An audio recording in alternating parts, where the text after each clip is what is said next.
Welcome back to Las Vegas, Nevada. A couple weeks ago, my friends and I traveled from all over the country to attend SEMA 2023, the greatest car show in the world. In the last video on this channel, I showed off some of my favorite builds from SEMA, including some very prolific YouTuber builds, along with some certain YouTubers you might recognize. In today's video, we will be looking at some supercars and hypercars throughout SEMA, and then go look at some additional cars nestled in some of the casinos in the area, and my goodness, there were some huge surprises. And if you do enjoy this video, remember to like and subscribe. This is me, Patrick, the King of Cars, and this is part 2 of the SEMA experience. Enjoy. Starting off here in the West Hall, a lot of supercars in here, including this Huracan Super Trofeo Evo 2, so a lot of styling cues from the Sion, like the headlights, and even from the Huracan Technica as well, like these intakes here. Super cool car, super wide, really aggressive, just a really crazy Lamborghini, and I mean, really embodies the Lamborghini spirit in a race car form. And there's another one over here too, but this one has white wheels and a glossy carbon body, which is really cool. But speaking of race cars, the first big hypercar of the day is this, the McLaren P1 GTR in the iconic Lark livery, harking back to the F1 GTR. What an insane car this is. I've seen many P1 road cars, some of which are even here at the show today. But the GTR is just more aggressive, it's more crazy, it's lower, it's wider. It's got this crazy chassis mount rear wing compared to the P1's active wing. Look at this thing, absolutely nuts. And the rear end is just more aggressive. You get two huge exhaust pipes rather than just one in the standard car, and it's just nuts. All the red here is paint, which is really interesting. And not only that, this interior is just very bare bones. It is originally a track car, but this one has since been road converted, and it comes from the UK, as you can see by the plate here. Super cool car. I mean, I was not expecting a P1 GTR to be here at SEMA, I'm gonna be honest, but here it is in the Lark livery, one of the best McLaren liveries of all time, I must say. And the P1 seemed to make my friend Max even more excited because, well, this was his reaction. Are you kidding? You're not serious. Oh my god. You're not serious, dude. No, Max, we're not. It's a complete flip just for the size. Holy shit, dude.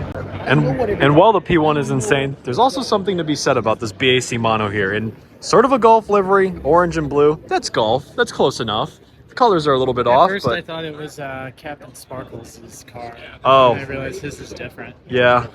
Because his Still is like really with cool the to see. Volcano R or whatever. Mm-hmm.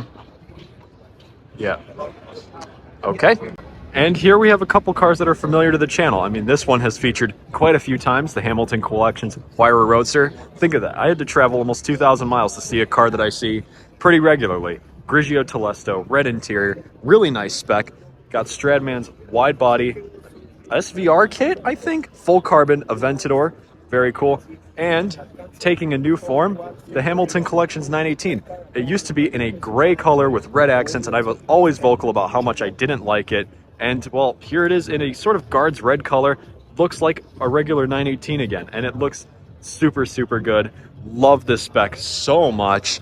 Oh my gosh, it looks great. Still has the acid green calipers and the acid green accents in the interior, but it just looks so much better given that it doesn't have those really weird red accents now. Love how this car looks now. And speaking of familiar cars, this one. Now, it might not be familiar on the channel, but a couple weeks ago, I got to hang out with Shmee150 and his S150 Mustang Dark Horse. You even have Shmoo the cow in there as well. And I didn't get a video out of it just because we were hanging out, but this car is super cool. The brand new S650 Mustang Dark Horse, the most powerful Mustang GT variant of all time. And we were hooning around a little bit when it had 29 miles on the clock, and now just 2 weeks later at SEMA, less than 2 weeks later as a matter of fact, it has almost 5,000 miles. He's been road tripping this for the last 2 weeks, and it's cool to see it again after 2 weeks in a completely different place. Cool stuff. Look how dirty this Dakar is. Super cool to see it kind of being used as intended, and you know it's real dirt because people have waved their fingers around on it to check if it's real dirt, because it almost looks too good to be real, but it is all real, and it just looks really cool. This is how a Dakar should be driven. And here lies one of my favorite cars of all time, the Murcielago SV from 2010. I make it no secret that the Murcielago is one of my favorite cars. I mean, it's just the ultimate hardcore version of the Murcielago. Super cool car. It's got the big SV stickers here. You got all this carbon in the interior, carbon underneath. Very interesting wheel choice on this. I would personally go for stock wheels, but look at this diffuser. Just a crazy interpretation of the original Murcielago design. The taillights too, very iconic. But yeah, in a white color, I don't know which one this is. It might be Bianco Isis. Can't really say for certain. I think white on Mercies is just absolutely killer. And on an SV, super cool. And here's a Carrera GT. Not the only one here, but this one I do really like. It's wrapped to look sort of similar to Porsche's Speed Yellow. This isn't a Speed Yellow car underneath, but super amazing color. Love this car so much. Euro bumper with no reflectors. That's always an absolute win. Got black interior, or is it a terracotta? No, it's a black interior. It's kind of hard to see through the tint. But yeah, Carrera GT, very iconic car. But even more crazy than the Carrera GT is the 720LM, Alex Choi's car. Not really sure how to feel about it. Personally, I'm not a big fan. Got a LMP2 car or an LMP3? I think it's LMP2. Hingwali Jewelers, if you know, you know. Got a purple wrapped Diablo and yet another Super Trofeo Evo 2, albeit this one, is it a kit? I don't even know. I don't really follow DDE all that closely. Is this a kit or is this an actual Super Trofeo? Let me know. And speaking of Carrera GTs, here's another one. The Bowden Carrera GT, which might sound a little familiar because I have seen a Bowden CGT before, albeit the green one. This is the Gulf Blue car, built sort of identical to the green car and the pink car as well, or is it purple? Again, I cannot remember. We've got the HRA wheels, got a GMG Racing exhaust, KW lowering springs, and the wrap, of course, over, I think, GT Silver. Very clean way to modify a CGT without ruining it, in my opinion. I love these wheels so much. The twist wheels just suits the car so well. And yeah, I have seen the green one a couple times, and here's the blue one. Love this color. I think I would have this color over the green one. And still on the subject of modifying cool hypercars with wraps and wheels, here's an F40 in green. I don't know what shade of green this is because it looks dark, and then once you get in the light, it's a lot lighter. Not sure. Suits the car, I think, kind of well, at least. BBS LM wheels, which, I mean, that is a must. If you're going to put wheels on an F40, this would definitely be a very strong pick. Just suits the car so well, in my opinion. Still got the red interior, and like the yellow CGT from before, Euro spec, baby. That's how you do it. Whenever I feature Porsches on the channel that aren't 911s, people will then ask for 911s. So here's a 911 before you ask about it. This is an ultraviolet Porsche GT3.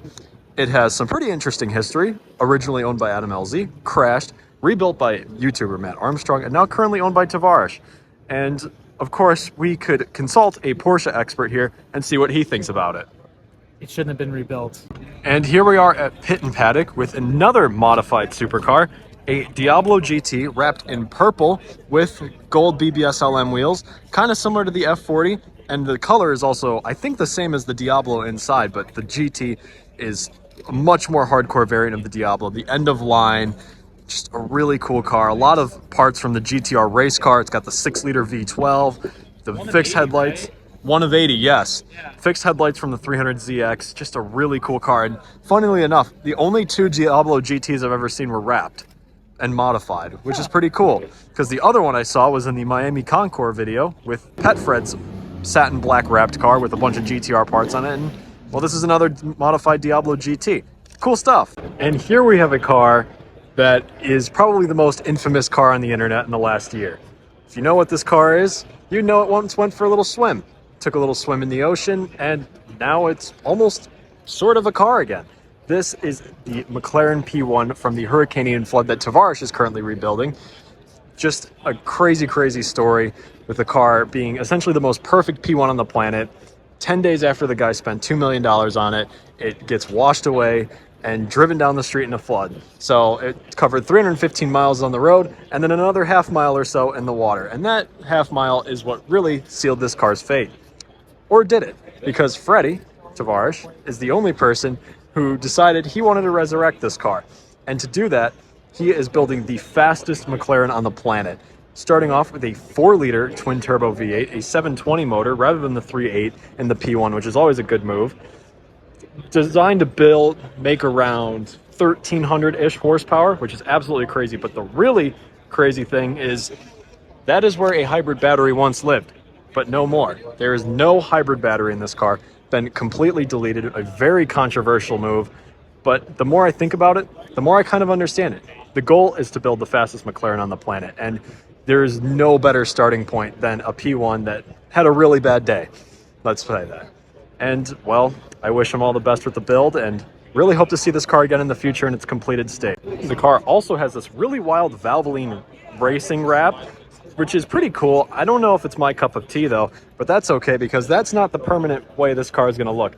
Here is the hood that will be on the car in about a year's time, in this really crazy candy red overlaying the carbon fiber. Looks really, really cool. I think it's going to look amazing on this car when it's done, especially with this interior. Sabre style, British tan leather interior.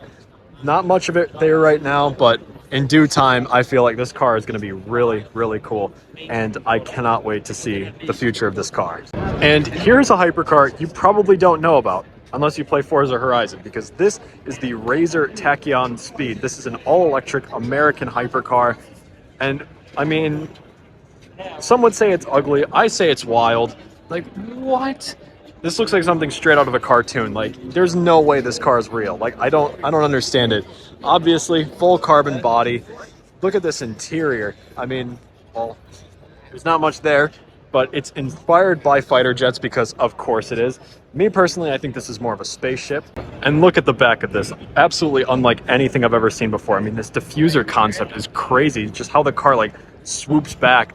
I'm sure there's some aerodynamic benefit to this, but I'm no rocket scientist or aero scientist or anything of that sort. So I'm just going to say it looks wild. It probably does something. I don't know, but really cool. One thing I am a little bit conflicted about, though, are the wheels. I just don't think that these wheels really suit the car. I feel like with this crazy styling, this crazy body, just this insane design language, and then these wheels look rather normal. I don't know how to feel. What do you guys think? And here's something very special. The Gunther Works Speedster. Most insane resto mod of a 993. Full carbon body with the purple accents. Modern style headlights, which is really cool. And look at these Fuchs wheels. Center locks with the carbon surround. Super, super cool. And this interior is just nuts. Full carbon buckets. Just crazy. But it retains a lot of original Porsche stuff as well. I mean, indicator stalks, the radio, the AC controls, and the shifter as well. That's all original, which is really cool. This is a very good take on the 993, keeping it contemporary, but also just making it very special. I mean, full carbon chassis as well. These things are very, very rare, very expensive, and just looks fantastic. It seems to be the year of the P1 here at SEMA. I mean, we've already seen the P1 GTR and Freddie Tavarish's P1, and here's another P1, wrapped in sort of a color stream color with the BBS wheels, more BBS wheels here at SEMA. But this thing is absolutely proper. I would definitely wrap a McLaren in a color like this. Just looks super cool. US spec headlights, but that's okay. Just looks really cool. I mean, what?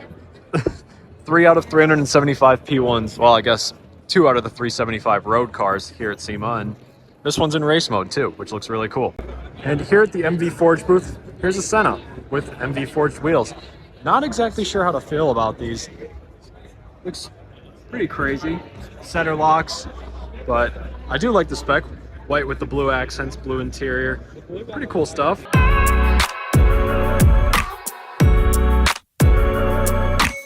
Bit of a time jump here, but here's a Pagani. Another Pagani Huayra Roadster. Obviously, earlier in the video, you saw the Hamilton Collection's Grigio Telesto car. But here's another one. Insane satin black finish, white interior. Just a really interesting spec. Very sensational. I mean, really contrasts itself and just looks really interesting. I know I get a lot of flack from the guys from me saying the word interesting, but I'm pretty tired. I've been up for the last 18 hours, so that's pretty cool. And also cool, getting a little bit of attention here in the lobby, is the Rimac Nevera. I've only ever featured another Nevera on the channel, being the one in the Miami Concours video back in February, and well, here's another white one. Very cool car. I really am interested by the looks in these cars. There we go, said it again. But Very cool car. I think I prefer the Pininfarina Battista over this, but I'm not quite sure. What do you guys think? Which one would you have, Rimac or Pininfarina? So now we're here at the Wynn, and I didn't know that there's a McLaren dealership in here. So that's pretty cool. Surprise McLaren dealership, as per the case with Vegas. Starting off with this very cool spec, brown McLaren GT with the brown interior. Very interesting. I keep saying that, I'm sorry, but look at this. Mix of leather, Alcantara, but mostly leather in this one. Get all of the luggage in the back. Very practical car, and to be honest, these have grown on me a lot in the last year or so. Definitely a very, very appealing car. Also got a 720 Spider here, but most interestingly in here, a McLaren Elva Can-Am car. Don't know what specific model of Can-Am car this is. Might be an M1B, but again, that's just a shot in the dark. Love the color on this one. Sort of matches the GT over there. But See the drivers on the door? let's look at the drivers then. Oh, Graham Hill and Elvis Presley. Well, that's pretty interesting. And you know this is the real deal when you have all these Goodwood Festival of Speed stickers and, of course, a small block Chevy. Love this car. Super interesting. So it seems like this might be my third run-in with this car in the last 8 months, so that's fun. The RB18 show car here in the casino. Gotta get the podium car. Gotta keep spinning the lucky wheel like on GTA. And what can I say about this car that I haven't said already, or what hasn't been said already? This car is just absolutely dominant, and I mean, this will be remembered as one of the all-time great race cars, and to have it here sitting in a casino that's pretty crazy. And we found more F1 cars. We found a Toro Rosso, found an Alfa Romeo, and my personal favorites, 2 Ferraris. One from 1999. What year is the other one, Max? It's the last V8 one made. It says it right here. Oh, 2013. 2013 then. Got a V8, so it sounds really good, but not right now, unfortunately. But 5 F1 cars and a McLaren dealership. And that's a 22. That's and 2 last year's hypercars. car. Oh, shoot. Yeah, you're right. That's cool. Yeah, so 2 hypercars, 5 F1 cars, and a McLaren dealership. Well, I mean, are they really F1 cars? Can I turn them on and go drive them? You don't need to be a Debbie Downer about it, I'm Max. just saying. Are they Okay, cars that Max. they can- Still really cool. And continuing our spotting outside of the hotel, we have found a Liberty Walk 458 in pink with white wheels. This is not Stradman's old car. Never made any claim that it was in a different take. And look at that roof scoop. I've never seen that on a 458 before. And yellow, what the heck? Yellow valve covers? I've never seen that on a 458 either. It's like pink, right? It's pink, yeah, I think. Yeah, okay. That is crazy. That is absolutely wild. What? This car is nuts. Can't say I've ever seen a pink Liberty Walk Ferrari, but now I've checked that off the list of cars I didn't think I was going to see. And that's about it for today. But before I sign off, I wanted to show off one more car real quickly that we saw, albeit from a distance. This Lamborghini Murcielago SV, finished in Rosso Andromeda, a one-of-one car, formerly owned by Ed Bolian, parked out front of Royalty Exotics. Unfortunately, the picture was taken from our Uber and we didn't have time to get a closer look, but hey, maybe I'll be back soon. But if you did enjoy this video, remember to like and subscribe, and leave a comment below which car in this video was your favorite. Now, as per usual, I will be leaving a preview of episode 3, the final episode of the SEMA experience. Can't wait to show this to you guys. But until then, this is me, Patrick, the King of Cars. Thank you for watching. Take care. This isn't a replica. This is one of the original Dom's Charger movie cars.